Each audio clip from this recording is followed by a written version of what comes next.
মুক্তির আগেই রেকর্ডগুলো junior NTR এর most anticipated action film দেবারা part 1। সাথে থাকছে আবারও কি অতি শীঘ্রই দেখা যাবে শাহরুখ সালমানকে একসাথে। সবকিছু জানাচ্ছে বিস্তারিত, তার আগে চ্যানেলটি সাবস্ক্রাইব করে বেল আইকনটি প্রেস করে রাখো। তো প্রথমে আসা যাক জুনিয়র এনটিআর এর কাছে। দেবারা পার্ট 1 ছবিটি মুক্তির এখনো অনেকদিন বাকি, এর মধ্যেই রেকর্ডগুলো দক্ষিণে এই ছবি। জুনিয়র এনটিআর, জাহ্নবী কাপুর ও সাইফ আলী খান অভিনীত এই ছবিটি এরই মধ্যে মার্কিন দেশে দাপট দেখাতে শুরু করেছে। জানা গিয়েছে এই অ্যাকশনধর্মী ছবির 40,000 টিকিট বিক্রি হয়েছে। দেবরা ছবিটির অগ্রিম টিকিট বিক্রি প্রবাসের কালকে ও সালারকে পিছনে ফেলে দিয়েছে। যুক্তরাষ্ট্রে মুক্তিতে সবচেয়ে দ্রুত 40,000 টিকিট বিক্রয়কারী প্রথম ভারতীয় ছবি হিসেবে রেকর্ড করেছে দেবরা। তবে কিছুদিন আগে ট্রেলার মুক্তির পর সেভাবে প্রশংসা পায়নি ছবিটি।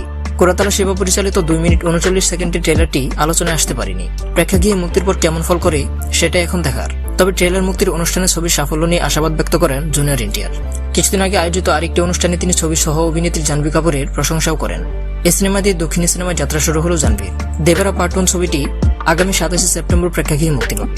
এবার আসা যাক শাহরুখ সালমানের কাছে। কিং খান শাহরুখ খানের বড় ছেলে আরিয়ান খান পরিচালিত প্রথম ওয়েব সিরিজ স্টারডম নিয়ে যেন কল্পনা জল্পনা শেষ হচ্ছে না। বলিউডের আদলে নির্মিত এই সিরিজে থাকবেন একাধিক প্রথম সারির তারকারা। ছেলের প্রথম ওয়েব সিরিজে দেখা যাবে বলিউড বাদশাকে, পাশাপাশি ওয়েব সিরিজটির ক্যামিওতে দেখা যাবে সালমান খানকে। সর্বশেষ টাইগার 3-তে একসঙ্গে দেখা গিয়েছিল শাহরুখ সালমানকে। ইতিমধ্যে সালমান খানের অংশের শুটিং শেষ হয়েছে এবং তার প্রোডাকশনের কাজ চলছে। এর আগে জানা গিয়েছিল আরিয়ান খান পরিচালিত ওয়েব সিরিজ স্টারডমের প্রত্যেক পর্বে বলিউড ইন্ডাস্ট্রির বড় বড় তারকাদের ক্যামিও থাকবে। তালিকায় রয়েছেন অ্যানিমেল খ্যাত রণবীর কাপুর, রণবীর সিং এবং করণ জোহর ও ববি দেওয়াল এর নাম।